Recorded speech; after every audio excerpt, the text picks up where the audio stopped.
Chick-fil-A es una de las cadenas de restaurantes más importantes en los Estados Unidos, también la segunda más importante en cuanto a judíos en Estados Unidos. Fue fundada en 1946, ahí un chico después de la Segunda Guerra Mundial, por Truett Cathy. Y es conocida por algo más que su exclusividad y su sabor, el sándwich de pechuga, no es que yo haya ido, que solo leí, sino que tiene algo curioso por lo que es conocido, es que todos sus restaurantes cierran los domingos sin excepción alguna desde 1946. Cuando se le preguntó a Katie la razón por la que un restaurante cerraría el día en que más personas en Estados Unidos van a un restaurante, esta fue su respuesta. Cerrar el domingo, el día del Señor, es nuestra forma de honrar a Dios y mostrarle nuestra lealtad. En un libro escrito por el mismo propietario, él agrega: mi hermano Ben y yo cerramos nuestro primer restaurante el primer domingo después de abrir en 1946. Y mis hijos se han comprometido a cerrar los domingos después que me haya ido. Creo que Dios honra nuestra decisión y pone ante nosotros oportunidades inesperadas para hacer un trabajo mayor para Él. Según la estrategia contraintuitiva de Chick-fil-A, tener esta visión les permite, además de honrar al Señor y enfatizar la prioridad del día de descanso, darle a sus empleados la oportunidad de que se concentren en sus familias, que puedan disfrutar de ellas, lo cual hace que tengan un mejor desempeño laboral. ¿Qué es lo que hace que esta particular forma de conducirse en el mundo laboral sea tan llamativa, tan estridente, tan ruidosa y al mismo tiempo nos parezca tan drástica? La respuesta es una palabra: coherencia. Coherencia. Personas que deciden vivir en un absoluto compromiso, de coherencia con sus principios. Y son ese tipo de personas que terminan dando como resultado una corriente contracultural. Y es esa forma de vivir a la luz de esa coherencia, con el plan y el propósito de Dios, a lo que nosotros llamamos integridad. Vivir coherentemente con el plan y el propósito de Dios es lo que en el marco bíblico llamamos integridad. Y es eso justamente de lo que se me ha pedido hablar para esta charla, de cómo se ve, como dirían nuestros hermanos de Coalición por el Evangelio, cómo luce la integridad en relación con el trabajo, cómo se relaciona la integridad con el trabajo. Una tentación que aparece cuando oímos estas dos palabras juntas es saltar inmediatamente a las aplicaciones, es decir, saltar inmediatamente a aspectos prácticos. Entonces vemos la integridad como una actitud más que como un sistema o una cosmovisión, como una conducta y no como una motivación.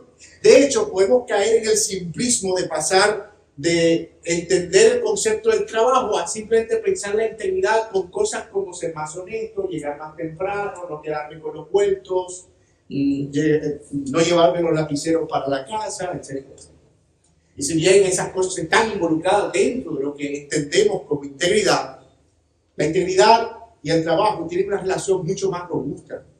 Y sale a la luz cuando entendemos ambos conceptos en el contexto de las Escrituras. Así que antes de plantear mi argumento que vamos a desarrollar en esta charla, permítanme esbozar algunas ideas previas. La primera, vamos a definir integridad como la capacidad de mantenerse unido y sin divisiones. Es una definición muy semántica, muy, tipo Real Academia de la Lengua, pero es muy útil, porque es al final la esencia del concepto. Es mantener algo unido sin divisiones entre sus partes, aunque las tienen. No es una sola pieza, son varias piezas que se ven como una pieza. No sé si usted alguna vez ha conocido personas que cuando le piden describirla, usted dice: mira, fulano, una persona así, así. Tú lo ves, es una pieza. O sea, es una sola pieza. O sea, eso no se mueve por ahí de ninguna manera. Así que pensemos en este caso en una condición que se corresponde con lo esperado o simplemente con la condición de ser coherente. En Salmo 26:1, David nos da una idea de este concepto. Él dice: júzgame, oh Señor, porque yo en mi integridad he andado. He confiado a sí mismo en el Señor sin titubear. Son dos declaraciones en paralelo. Eso es una forma en la que se escribían algunos salmos y proverbios, donde una expresión explicaba, la segunda expresión explicaba la primera. Y él está diciendo, Señor, yo he andado en mi integridad. Técnicamente es porque yo he andado sin titubear. Si yo no he cambiado conforme cambian las circunstancias. Me he mantenido haciendo lo que es correcto sin ambigüedad. La segunda cuestión es en cuanto al concepto del trabajo. Necesitamos delimitarlo para asegurarnos que estamos enmarcados en el contexto correcto, porque hablar de trabajo incluso puede ser hasta una definición física de las leyes, ¿verdad? Es la energía que se emplea para desplazar un cuerpo, y etcétera, etcétera. Pero necesitamos delimitar el concepto de trabajo. Y una forma de hacerlo, y esto es lo que quiero proponerles, es que pensemos en el trabajo en términos de un mandato dado por Dios a la humanidad. En términos de un llamado que desarrollamos por medio de una vocación. Y también que lo veamos como una forma de servir al prójimo mientras servimos al Señor. Un mandato, una vocación y un servicio. Esta visión triple del trabajo es fundamental para el desarrollo de este argumento que voy a proponerles, que es el siguiente. La integridad en el trabajo se trata de vivir coherentemente con el mandato divino de extender la obra creadora, el llamado a ejercer nuestra vocación y el compromiso a servir con amor a Dios. Mandato, vocación, servicio. Así que integridad no es otra cosa que vivir coherentemente con el mandato, vivir coherentemente con la vocación y vivir coherentemente con el llamado a servir. Con eso en mente es que quiero que desarrollemos esta charla a la luz precisamente de esas tres aristas. Piensen en el trabajo como un plano de tres dimensiones. Se están familiarizados con eso, ¿verdad? El alto, el largo y el ancho, como es un plano de tres dimensiones como un cubo. Una dimensión vertical que se relaciona con el mandato de Dios en trabajar. Ese es su diseño, lo que Él creó desde el principio, como Alejo lo leía antes de empezar los cantos. Hay una dimensión horizontal, que serían el 2D del trabajo, que es cómo el trabajo se ve en función de nosotros, del prójimo. La visión horizontal es cómo se ve en función de Dios. La otra es cómo se ve en función del prójimo. Pero hay una visión interna, una dimensión que tiene que ver con el individuo y a lo que llamamos vocación. Así que integridad en el trabajo es actuar coherentemente con lo que Dios espera o demanda de sus hijos en cada una de esas dimensiones. En la dimensión vertical, nuestra relación con el mandato; la dimensión horizontal, nuestra relación con el servicio al prójimo; y la dimensión interna, que es nuestra relación con nosotros mismos. Y no estoy hablando en términos psicológicos o de positivismo, sino nosotros como individuos, con nuestro llamado, con nuestra vocación, porque cada uno de nosotros es diferente. Por eso trabajamos en distintas áreas y en distintas cosas. Así que hechas esas consideraciones, ahora sí estamos listos para desarrollar nuestro argumento. Y veamos el primer punto, el primer plano, la primera dimensión, la dimensión vertical, que es la que tiene que ver con el trabajo como un mandato. Y quiero que vayan conmigo a Génesis capítulo 1 otra vez, que es el pasaje donde ya Alejo estuvo leyendo por nosotros. En el versículo 24 al 26 dice: entonces dijo Dios, produzca la tierra seres vivientes según su especie, ganado, reptiles, animales de la tierra según su especie. Y así fue. Dios hizo las bestias de la tierra según su especie y el ganado según su especie y todo lo que se arrastra sobre la tierra según su especie. Y el 26 dice: y dijo Dios, hagamos al hombre a nuestra imagen y conforme a nuestra semejanza, y ejerza dominio sobre los peces y sobre todo lo creado, sobre las aves del cielo, sobre los ganados, sobre toda la tierra y sobre todo reptil que se arrastra sobre la tierra. Dios creó al hombre a su imagen suya, a imagen de Dios lo creó, varón y hembra, y los bendijo y les dijo: sean fecundos, multiplíquense, llenen la tierra y sométanla, ejerzan dominio sobre los peces del mar, sobre las aves del cielo y sobre todo ser viviente que se mueve sobre la tierra. Este llamado o esta dimensión del trabajo, la dimensión vertical, está relacionada con ese mandato. Nos deja ver dos cosas interesantes. La primera, que Dios en la creación le dio al hombre dos propósitos. Si tuviéramos que resumir y ser bastante estrechos en cuanto a qué es lo que Dios quiso del hombre cuando lo creó, tendríamos que decir estas dos cosas. En principio, Dios creó al hombre para que se multiplicara y llenara la tierra. Y en segundo lugar, para que sometiera la tierra y la sojuzgara, es decir, para que administrara lo creado. Y no es simplismo en realidad. Eso enmarca todo el propósito del plan de Dios. Y el plan original de Dios siempre ha sido llenar la tierra de su gloria. Si crear un mundo donde Él pueda habitar con los suyos y que esas personas, en la manera en que viven, den gloria a su nombre. ¿Y cómo hacen eso? Bueno, eso lo hacen en el plan original o en el diseño de Dios. Están supuestos a hacerlo a través de la procreación en primer lugar. El hombre es hecho a la imagen de Dios, la mujer proviene del hombre, es la imagen de Dios, más imagen de Dios que produce imagen de Dios. Entonces Dios planeaba en principio llenar la tierra de su imagen a través de la procreación. Pero no solo eso, Él planeaba también continuar la obra creadora, dándole al hombre la capacidad para procesar, transformar y crear cultura a partir de lo que haya puesto en su mano. Eso es lo que nosotros conocemos como el mandato cultural. Dios da al hombre el potencial para ambas cosas. Es decir, Él pudo haber creado una humanidad de 7.000 millones de seres creados a su imagen y su semejanza, listos para adorarle, interactuando con una creación completamente desarrollada.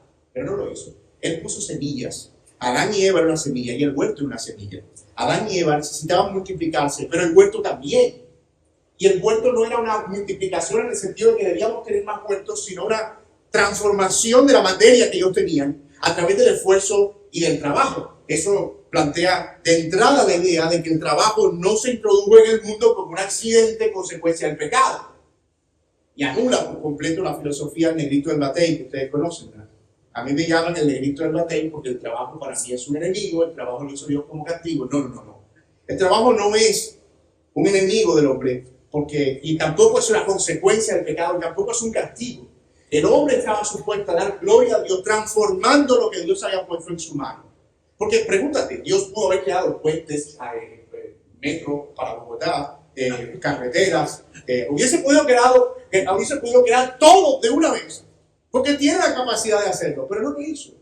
Sin embargo, crea al hombre con la capacidad suficiente, con la fuerza suficiente, con la inteligencia suficiente, con el olfato artístico suficiente para que el hombre hiciera eso. ¿Y por qué? Bueno, porque Dios entendió que así Él recibía mayor gloria.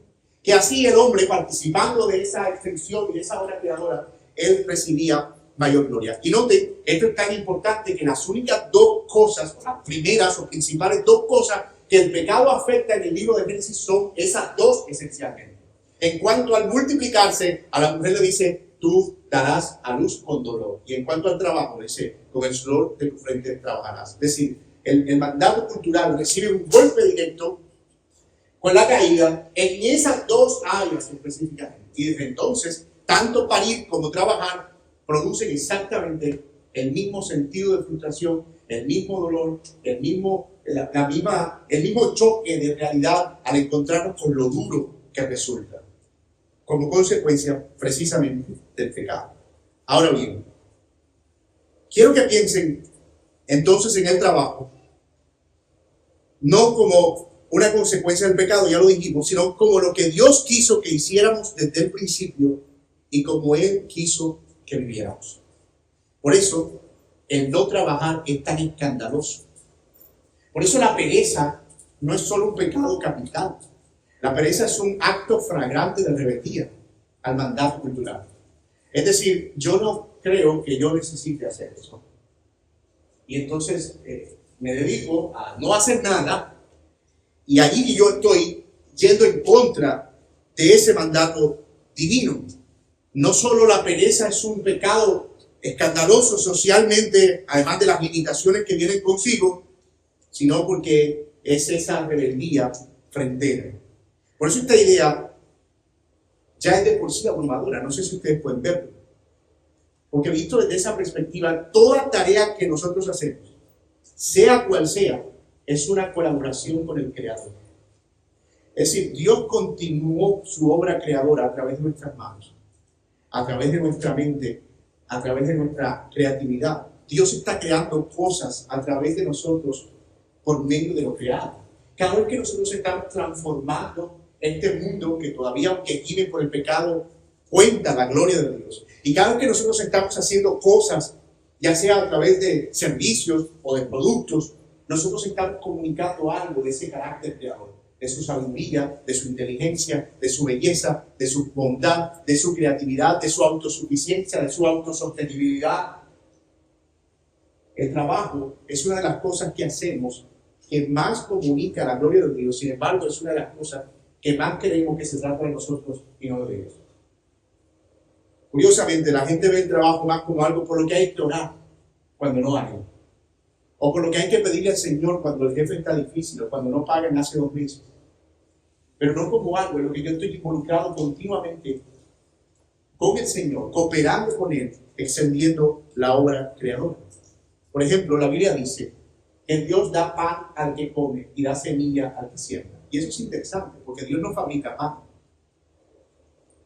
Es decir, Dios no tiene una panadería celestial. Bueno, la tuvo en el desierto, pero el pan no cae del cielo. Ahora, usted va a la tienda y compra el pan y de alguna manera ese pan diario que nosotros le pedimos al Señor, el pan nuestro de cada día, darlo hoy, Dios responde a esa oración a través de alguien que cultivó trigo, que recogió el trigo, que molió el trigo, que refinó el trigo, que le añadió gluten al trigo, que lo empacó, lo llevó a una tienda, lo vendieron a quien estaba ahí recibiéndote para que tú, digamos, compraras ese trigo a través de las manos que preparan ese pan. Y uno dice al final, Dios, gracias por el pan. Y es porque Dios está proveyendo eso a través de las manos de quienes están involucrados en ese proceso.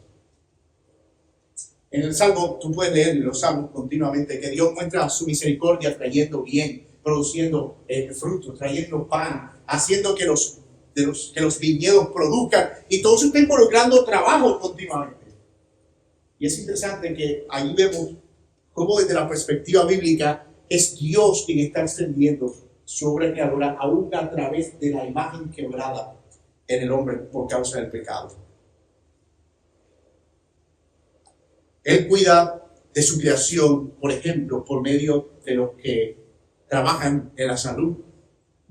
Él alimenta a los suyos por medio del trabajo agrícola. Él comunica la belleza y el orden de su naturaleza por medio del arte. Para que no pensemos que el único trabajo digno que glorifica al Señor es aquel que trae como resultado productos y servicios, que es una de las cosas que hemos perdido muchísimo en el último tiempo. Nos hemos vuelto tan pragmáticos después de la revolución industrial que hemos pensado en que lo único que glorifica al Señor, en el mejor de los casos, es el trabajo que produce. Y yo debo confesar que hasta yo he estado ahí, aconsejando a mis hijos, no te pongas a andar pintando y dibujando, tienes que hacer algo que sea práctico, algo que produzca dinero. Yo sé que usted y yo hemos hecho cara cuando alguien nos dice que está estudiando arte. Esta cara. Porque esta cara lo que está proyectando es, ¿y de qué va a vivir? Porque pensamos en el trabajo solamente como algo que sostiene. Una de las cosas que rescató el Renacimiento después de la era oscurantista de los primeros siglos y que vienen como resultado del humanismo fue precisamente la recuperación del arte y cómo comunicar belleza y el orden de lo creado a través de lo que es hecho con las manos. Y ahí tenemos a David de Miguel Ángel, y ahí tenemos a la cúpula de la iglesia de Florencia, y ahí tenemos cuadros pintados en la época del barroco, ahí tenemos cuadros que reflejan belleza, contraste entre luz y sombras, cosas que nunca habíamos visto en toda esa época oscurantista que eran puros vitrales de colores. Y una de las cosas que eso está comunicando es: Dios es hermoso, su creación es perfecta, Dios es todo orden, Dios es todo belleza. El acto mismo de transformar, por ejemplo, sonidos y mezclarlo con silencio para producir la belleza de la música, pues eso no dé dinero siempre. Gloria a Dios. Pero eso está comunicando la gloria de Dios de una manera en que nosotros tal vez, a veces hasta no menospreciamos. Así que si tú eres aquí alguien que está involucrado con el arte y tú estás frustrado porque todo el mundo te está diciendo que es que tú te vas a morir de hambre, es posible que te mueras de hambre, pero puedes morir de hambre con gozo.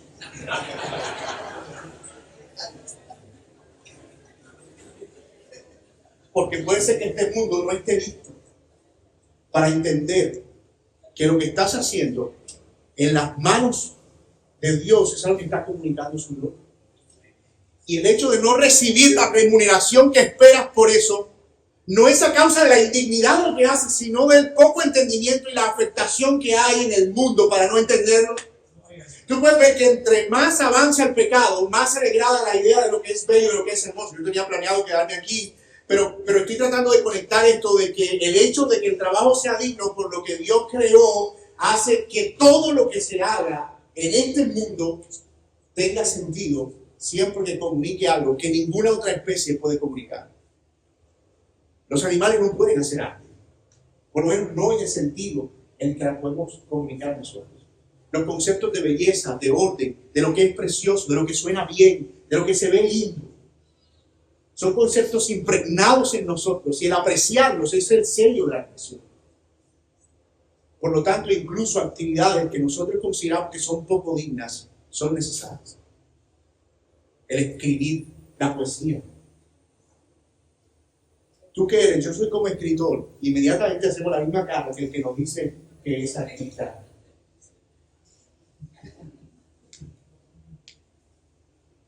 Pero no, mis hermanos. Todo eso es digno porque todo eso proviene del Señor, de quien proviene toda buena dádiva y todo don perfecto. No es vano. Una de las cosas que trae el pecado es arruinar eso. Ustedes tienen que ver, cada vez que el mundo ha enfrentado ideas postmodernas, una de las formas en las que se exterioriza es precisamente a través del arte. Después de la época del realismo, que vino con el Renacimiento y el humanismo, vino el impresionismo, que era como que voy a pintar lo que a mí me parece, la impresión que yo tengo. Y entonces los cuadros que eran pintados con una cosa perfecta, después vieron, este es un concepto abstracto del creador. Y usted tiene que ver hoy el arte postmoderno, una concha de banano en el piso. Oh. 4 rayas y una bola, hecha por una señora con un mechón morado. Pero es porque se distorsiona nuestro concepto de lo que es bello, de lo que es precioso. Pero como yo tengo que seguir, no me puedo quedar aquí. Voy a continuar. Él comunica belleza y el orden de su naturaleza por medio del arte. Dios provee estabilidad económica al mundo por medio de economistas, financieros, administradores. Dios exhibe justicia por medio de abogados o personas que están involucradas en estos sistemas de justicia. Y así cada persona, aun cuando su trabajo pueda considerarse poco atractivo, está contribuyendo con el Creador a extender su obra. Y no sé si a usted le pasa, pero eso es asombroso. Y eso cambia radicalmente nuestra comprensión del trabajo. Radicalmente. Eso es lo que hace al trabajo algo digno. El ser humano, ya lo mencionamos, es la única especie creada cuyo propósito para el trabajo va más allá de solo alimentarse y sobrevivir. Un león corre y caza porque necesita alimentarse e hibernar. Nosotros no. El trabajo tiene un propósito mucho más extenso para el hombre que solamente producir dinero. El filósofo Al Walters escribió lo siguiente: la tierra, estoy citando, estaba completamente desordenada y vacía. Y en el proceso de desarrollo de los 6 días, Dios la ordenó y la llenó, pero no por completo. Las personas deben ahora llevar a cabo el trabajo de desarrollo. Al ser productivas, la llenan aún más. Al someterla, deben ordenarla aún más. Como representantes de Dios, debemos continuar donde Él lo dejó. Sin embargo, esto va a ser ahora un desarrollo humano de la tierra. La raza humana llenará la tierra con su propia especie y la ordenará para su propia especie. De ahora en adelante, el desarrollo de la tierra creada será de naturaleza social y cultural. Dios está extendiendo su obra, ya no creando de manera sobrenatural de la nada, sino a través del desarrollo de nuestras sociedades y de nuestras culturas. Y si nuestros trabajos están contribuyendo a eso, entonces nosotros estamos haciendo algo que es digno ante los ojos del Señor. Así que la integridad en el trabajo comienza con esto. Por eso ustedes están esperando. No va a conectar esto con la integridad.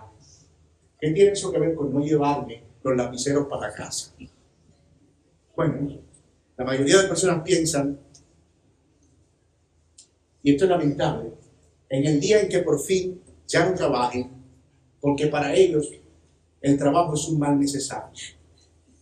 Y entonces sueñan el día en que llegue la pensión para comprar los potes de Caltrate 600. Y quedarse ahí a disfrutar mientras contemplan el desarrollo de sus enfermedades. Entonces se dan cuenta que cobraron toda una pensión, toda una vida, para llegar a los 65 con dolor en la espalda, pero es que tengo que pagar.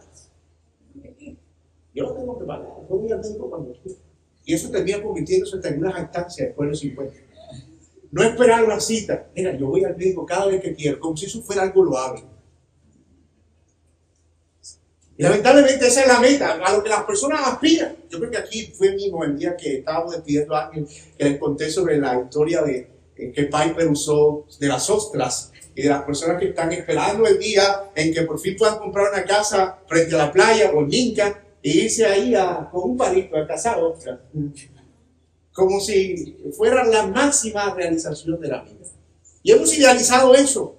Hemos idealizado que el fin de la vida termina con no trabajar. Y eso es mentira. ¿Saben por qué? Porque al final, cuando todo esto termine, en el nuevo Edén será exactamente como el primer Edén, pero de una manera en la que el pecado ya no podrá entrar. Y si en ese primer Edén trabajábamos, nosotros continuaremos trabajando sin relación alguna con el pecado, en una convivencia perfecta con Dios. De modo que si nosotros estamos pensando en un futuro en el que estamos saltando de nube en nube, vestidos de batas blancas, ¿sí? ¿Se acuerdan de esa película que se ponía en los dioses deben estar locos? Estaban como que saltando de nube en nube con el aleluya de fondo de Handel.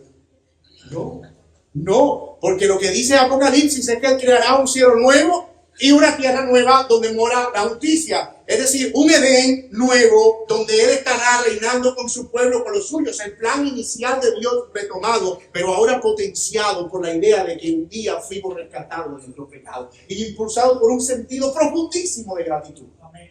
O sea, ya no solo trabajamos para dar gloria a Dios por el hecho de que nos ha creado, sino trabajaremos por el hecho de que Él nos ha redimido, impulsados por una profunda gratitud. Así que pensar que entre los 65 y los 80 ya lo que tengo que hacer es irme a no trabajar nunca más. Esa no debería ser la meta del creyente, aunque efectivamente nuestras fuerzas mermen. Tal vez lo que vamos haciendo es migrar la forma en la que ahora somos productivos. Tal vez ya no puedo hacerlo con la misma fuerza. Tal vez ahora por fin pueda dedicarme al arte y pueda hacer todo aquello que yo dije, mira, ahora creo que estoy en una etapa en la que puedo glorificar al Señor de otra manera. Me sentaré a escribir poesía. Me sentaré a producir un libro, me sentaré a pintar un cuadro, me sentaré a criar a mis nietos, a modelarles trabajo duro, o me sentaré, o me pararé más bien, a crear un taller en la casa y por fin hacer la silla que soñé hacer. ¿Sí? Pero hay que entender, hermanos míos, que el propósito por el cual fuimos diseñados es trabajar. Y cuando el hombre no está haciendo eso, hay algo que falta, porque hay una necesidad misma en nuestra creación para hacerlo. Y eso es parte precisamente de esa hora. Wow, ya, Dios mío. ¿Cuánto era el tiempo? ¿Y ahora?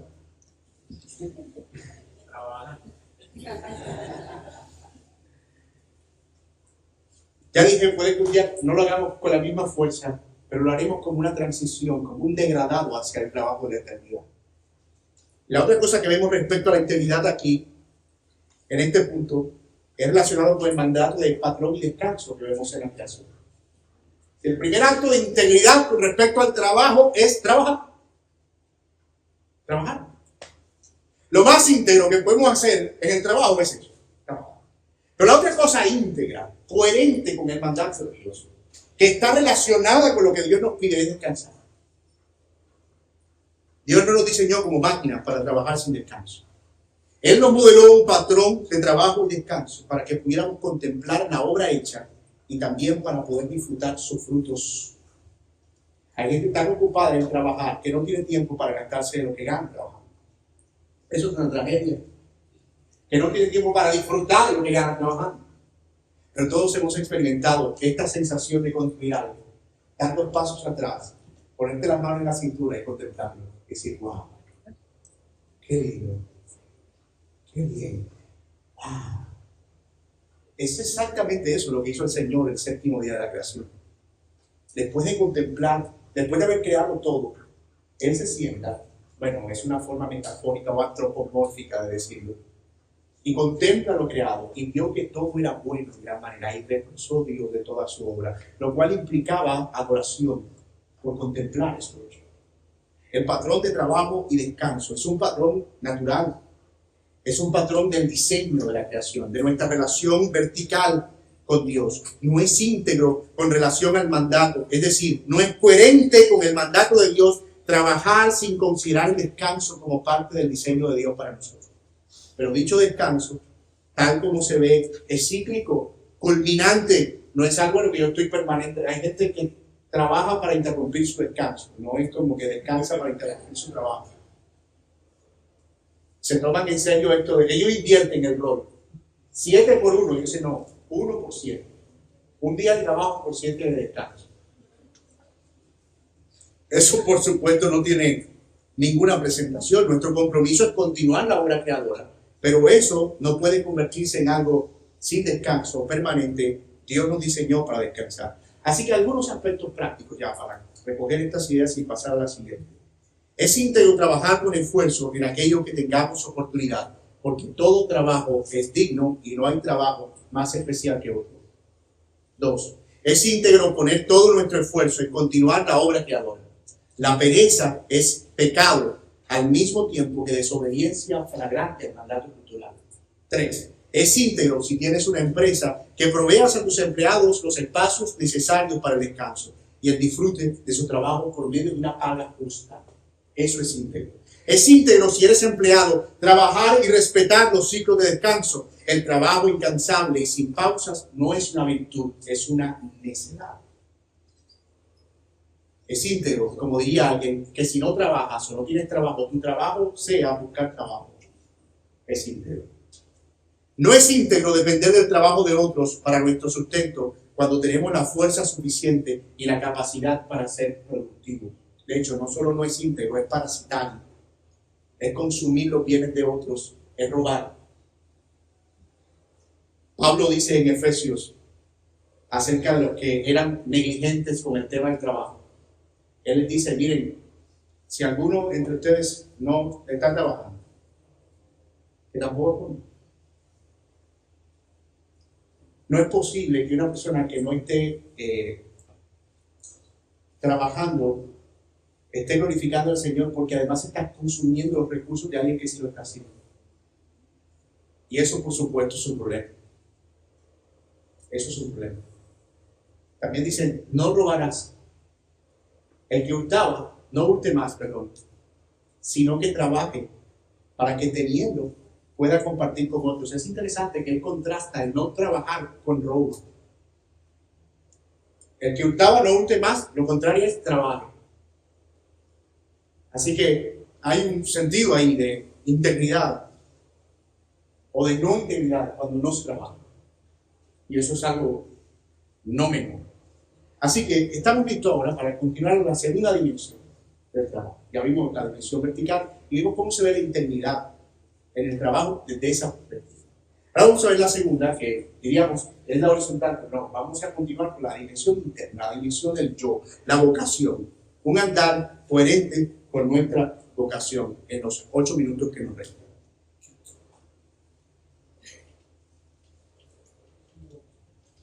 Quiero continuar esto con una cita de un libro que les recomiendo leer, por cierto, se llama Toda buena obra de Tim Keller. Cito: los cristianos deben tener en cuenta esta comprensión revolucionaria sobre el propósito de su trabajo en el mundo. No debemos escoger empleos y llevarlos a cabo para sentirnos satisfechos y acumular poder, puesto que ser llamados por Dios a hacer algo es suficientemente motivador. O sea, lo primero, lo que ya vimos. Haber sido llamados por Dios es suficientemente motivador. Debemos ver el trabajo como una manera de servirlo a Él y a nuestro prójimo. Y por eso deberíamos escoger y llevar a cabo nuestro trabajo según ese propósito.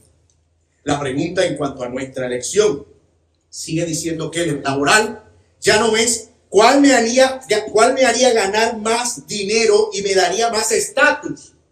La pregunta debe ser ahora, ¿cómo con mis capacidades y oportunidades existentes puedo ofrecer más ayuda a otras personas al saber que lo que hago es la voluntad de Dios y que se satisface la necesidad humana y de la salud?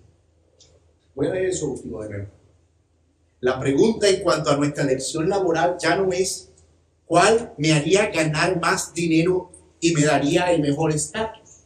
No es esa. La pregunta debe ser ahora, ¿cómo con mis capacidades y oportunidades existentes, es decir, con lo que es real, puedo ofrecer más ayuda a otras personas al saber que lo que hago es la voluntad de Dios y que satisface la necesidad humana? Fin de la cita.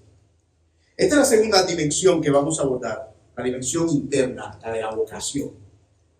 Lo llamaremos la dimensión del yo, la que se relaciona con el individuo y, de nuevo, más específicamente con su vocación. La palabra vocación no es otra cosa que llamado. Una vocación es un llamado. Y eso es un concepto revolucionario.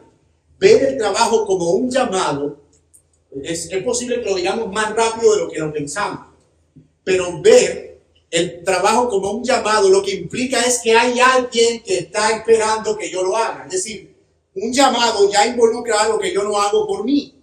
Un llamado es alguien que me está encomendando eso, es alguien que me está llamando a eso, es alguien que me está pidiendo que yo haga eso. Así que de acuerdo con el diseño de Dios, es algo que hacemos para otros, en este caso para el Señor y también para servir a nuestro prójimo. Y eso es lo que en esencia, de nuevo, es una vocación. Es lo que se nos pide hacer, no es algo que hacemos para nosotros mismos. Ya de por sí pudiéramos dejar el concepto ahí y empezar a masticarlo, rumiarlo y darnos cuenta de que en realidad eso cambia radicalmente nuestra comprensión del trabajo. Sin embargo, quiero agregar un poco más. El concepto de vocación es central en el cristianismo. De hecho, es central en el cristianismo protestante de la Reforma. Es central en la ética del trabajo desde una perspectiva reformada. A lo largo de la historia de la Reforma, teólogos como Martín Lutero, Juan Calvino y sociólogos como Max Weber han desarrollado y enriquecido esa idea de la vocación en una manera en la que no lo hemos visto antes en la historia de la iglesia. Es decir, se hablaba de trabajo, pero no de manera tan directa, tan clara y tan relacionada con algo que hacemos para el Señor. Para estos pensadores, la vocación no se limita a un llamado religioso específico, es decir, no es solo la vocación del sacerdote o del seminarista o del monje, sino que la vocación es algo mucho más amplio que abarca todas las áreas de la vida. El trabajo que realizamos en cualquier esfera es visto como una extensión del llamado de Dios. Y el propósito último de ese llamado o de esa vocación es glorificar a Dios.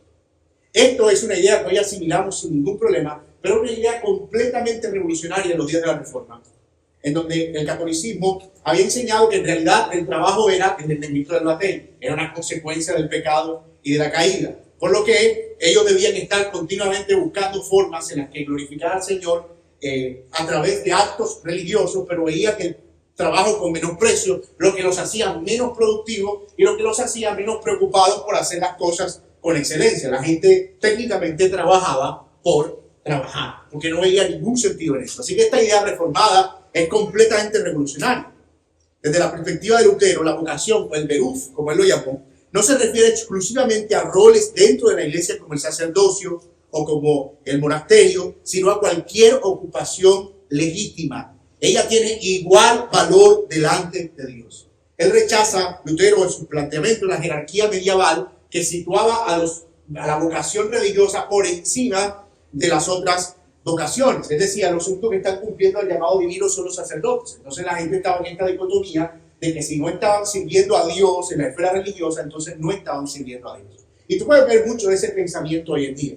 Hay gente que te dicen con mucha frustración que no quieren su trabajo. ¿Por qué? Porque es que yo quiero estar en el templo todo el día, yo quiero servir al Señor en otra área, yo quiero estar, esto me está quitando tiempo para el Señor.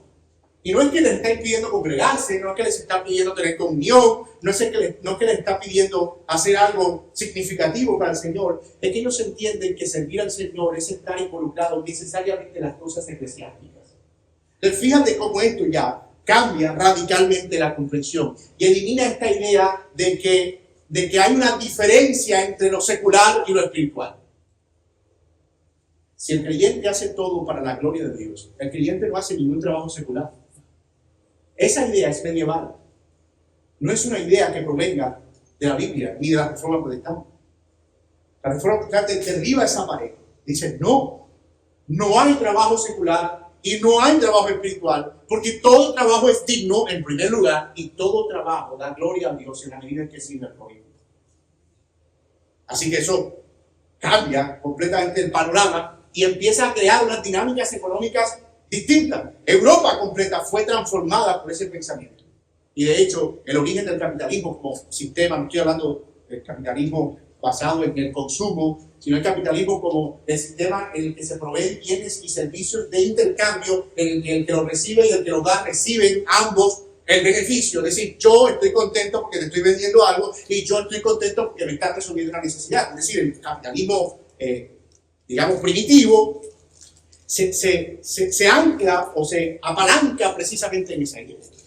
Max Weber, de hecho, quien es el primero en sistematizar esto, escribe un libro que se llama así, La ética protestante y el capitalismo, y lo que propone precisamente es la idea de cómo el pensamiento de Calvino con relación a la predestinación y el hecho de que ahora éramos escogidos, puso en la carga de la gente una forma de evidenciar cómo es que realmente eran escogidos, cómo pueden saber que realmente han sido llamados por Dios. Y la idea era pues haciendo las obras de Dios, y una de esas obras es haciendo el trabajo de servir al prójimo con excelencia por medio de su mano. Y eso pues crea un sistema completo, y es un sistema basado precisamente en la vocación, en un nuevo entendimiento de lo que el trabajo es. Lutero añade, y esto lo cito directamente de uno de sus sermones, la vocación no es algo que se elige simplemente por conveniencia o remuneración, sino que es un llamado a cumplir con el propósito de Dios en el mundo. Es decir, no trabajamos los cristianos por la necesidad económica, sino como una respuesta fiel a la gracia de Dios. Y yo sé que esto es bien contracultura. Esto es bien contracultura. ¿Cómo así que yo no trabajo por la paga? Y entonces, por amor. Bueno, si quieres ser estricto, sí. Lo que es el pago es un subproducto del propósito de nuestro trabajo, pero no la meta principal. Es un subproducto que me permite seguir haciéndolo con libertad, seguir creciendo, seguir haciéndolo con excelencia, seguir equipándome para hacerlo mejor. Es un subproducto que contribuye a que yo siga haciéndolo. Pero el principal propósito es dar gloria a Dios. Max Weber, para citarlo de nuevo, y voy a parafrasear aquí, argumenta en su trabajo sociológico que lo que diferencia la ética protestante del trabajo es que los creyentes no ven el trabajo simplemente como una actividad económica, sino como un llamado espiritual. Un llamado espiritual. La acumulación de capital, la innovación y el esfuerzo diligente no eran fines en sí mismos, sino subproductos de una vida dedicada a glorificar a Dios a través del trabajo honesto. Hay una autora que se llama Dorothy Sayers. Ella relata sobre la cantidad de hombres y mujeres que hallaron una nueva comprensión del trabajo durante los días de la Segunda Guerra Mundial. Escuchen lo que dice ella. El hábito de pensar sobre el trabajo como algo que uno hace para ganar dinero está tan arraigado en nosotros, estoy citando a Dorothy, que nos cuesta imaginar el cambio revolucionario que supondría pensar en él en términos de trabajo hecho. Hay una comprensión cristiana del trabajo estrechamente relacionada a la actividad creativa de Dios y a la imagen divina en el hombre en concreto. Que el que trabaja es un ejercicio y función natural del hombre, que es hecho a la imagen de su creador. La herejía moderna fundamental es que el trabajo no es la expresión de la actividad creativa del hombre en servicio de la sociedad, sino solo lo que uno hace para ganar dinero en placer. ella añade lo siguiente. En principio, los doctores no practican la medicina para aliviar el sufrimiento, sino para ganar dinero. Los abogados aceptan casos no porque sientan pasión por la justicia, sino porque el derecho es la profesión que les permite vivir. Sin embargo, durante la Segunda Guerra Mundial, se enlistaron en el ejército y los que se enlistaron descubrieron un nuevo y sorprendente sentido de realización para su trabajo. Que la razón por la que a menudo los hombres se encuentran felices y satisfechos en el ejército es que por primera vez en sus vidas están haciendo algo, no por el pago, lo cual es paupérrimo, sino por hacer algo que es digno de hacerse. En este caso, porque consideraban el amor a su nación. A los militares ni siquiera les llegaba dinero, no podían hacer nada con eso. Pero estaban dispuestos a morir por lo que estaban haciendo, porque la realización plena de su felicidad estaba en el hecho de hacer algo que era útil a otros. Y lo que dice Dorothy es, esto es natural, es inherente al ser humano. Lo que pasa es que el pecado los ha distorsionado y la herejía moderna los ha distorsionado para llevarnos a la idea de que si no ganas, no hay trabajo. Eso es un problema.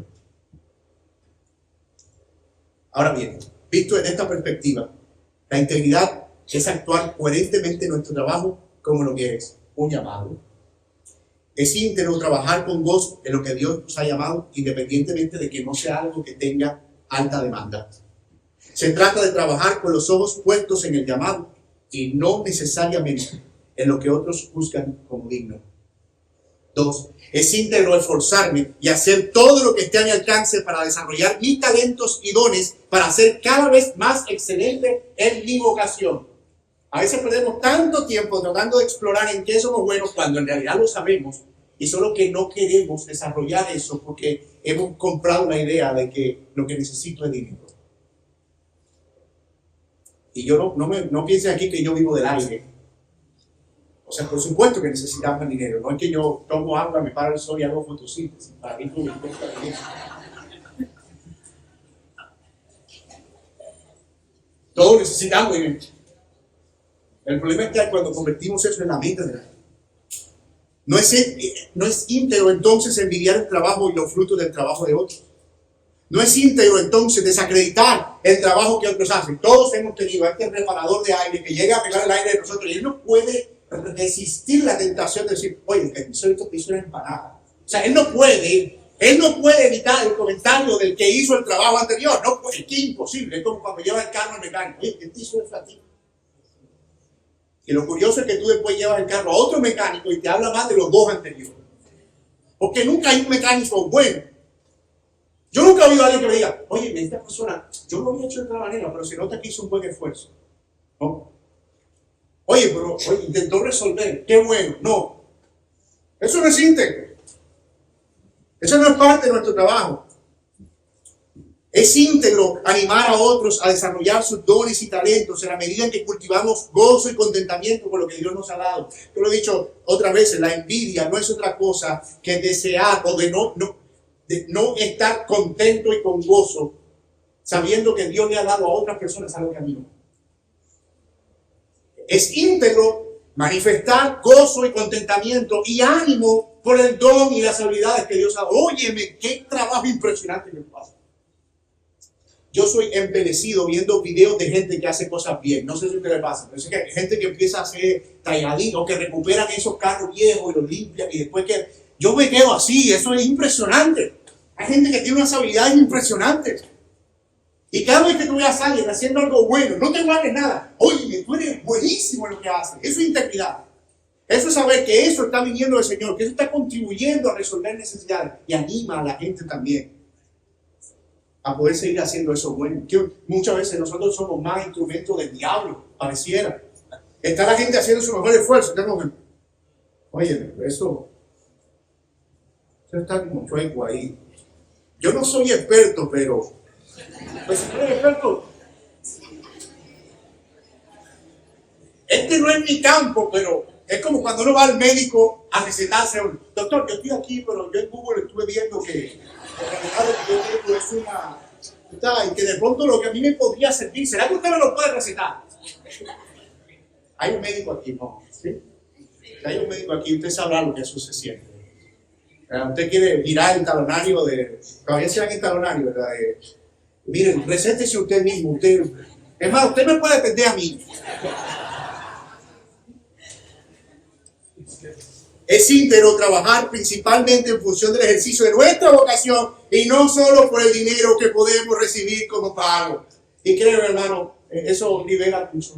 Porque a veces uno trabaja por el dinero y te paga lo que no es, se va rápido y entonces queda la amargura y la frustración porque dice, oye, yo hice tanto y no recibí nada. Oye, me pagaron eso y se me fue. Eso es lo que pasa a veces con los carpinteros, algunos, los que no son creyentes. Que le dan el 50% y con ese están construyendo el otro pedido que le habían pedido un mes y entonces siempre están alcanzados. Y entonces trabajan mal, con gozo, y chapuzan y no hacen nada bien. ¿Por qué? Porque están trabajando en función del dinero.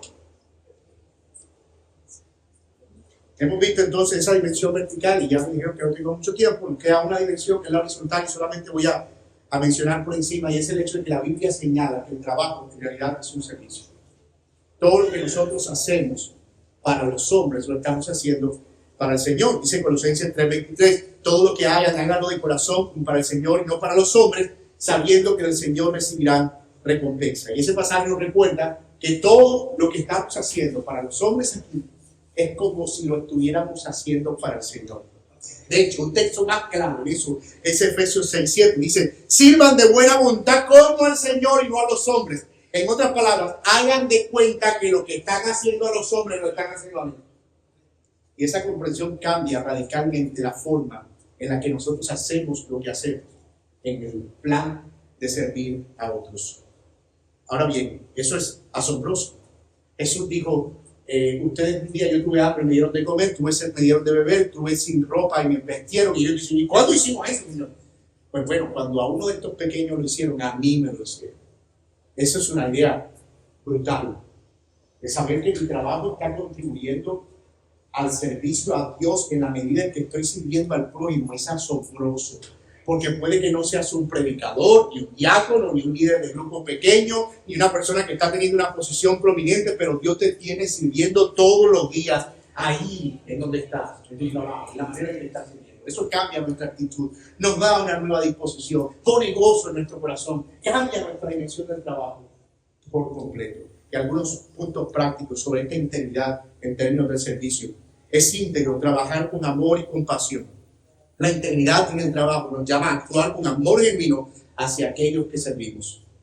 2. Es íntegro añadir valor a lo que hacemos, buscando trabajar con excelencia. Hay gente tan cómoda en sus trabajos que puede desarrollar más, pero no lo hace. Dice, no, me van a pagar lo mismo.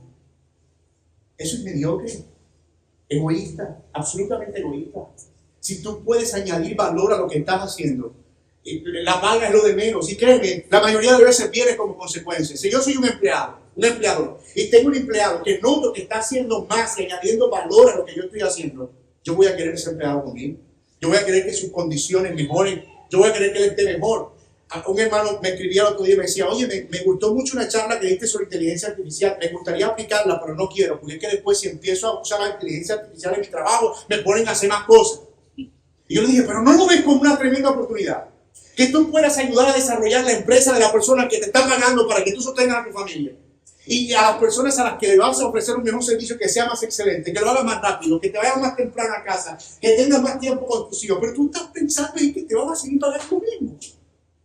Añadir valor no es necesariamente hacer más para ganar más. Es añadir valor para que la persona que está recibiendo mi producto o mi servicio tenga mayor satisfacción. Eso es íntegro. Eso es íntegro. Es íntegro añadir valor a lo que hacemos. Trabajar con excelencia. Por eso va a hablar David. Y yo no quiero que le esté diciendo aquí, yo iba a decir esto, pero Jacob me lo quitó. No. Él va a hablar eso. No es íntegra la mediocridad. No es íntegro ser mediocre. Voy a decir eso. No es íntegro ser mediocre. Trabajar solo para ganar dinero es mediocre. Y no por dar un buen servicio. No por hacer algo bien. Es íntegro trabajar con honestidad, transparencia, asignando un valor justo a todo lo que hacemos. Es íntegro tratar a los demás con respeto, no con menosprecio y tampoco con adoración. Si usted trabaja detrás de una ventanilla, yo sé que usted tiene un reto, pero usted puede hacerlo diferente. Toda la ventanilla es buena. ¿Qué necesita? Sí, ya. No. Usted puede hacerlo diferente. Es íntegro decir no cuando somos conscientes que no disponemos del tiempo o las fuerzas para dar un buen servicio. Mira, en este momento yo no puedo con eso. Te recomendaría que buscaras a otra persona porque te puedo quedar mal. No me da tiempo. Eso es íntegro. Eso es respeto por el prójimo. Es íntegro tratar a los demás con amor, sabiendo lo que estamos sirviendo al Señor de todo corazón y no a los hombres. Y por último, en cuanto a este punto, es íntegro usar los recursos que yo recibo para practicar la generosidad y hacer bien a otros. Puede ser que no solo esté beneficiando a quien le estoy sirviendo con excelencia, sino que lo que recibo en contraprestación me ayuda a ser generoso y también a servir al prójimo con esos recursos. Así que espero haber probado mi argumento.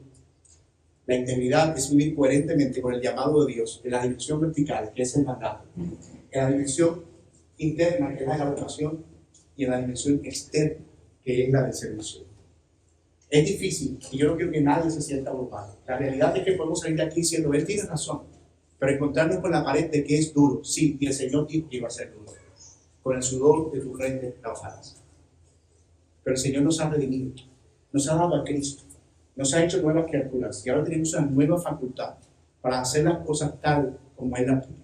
Él no solo nos ha dado el mandato, nos ha dado la fuerza, su Espíritu Santo, y todo lo necesario para hacerlo y para que demos gloria a su nombre.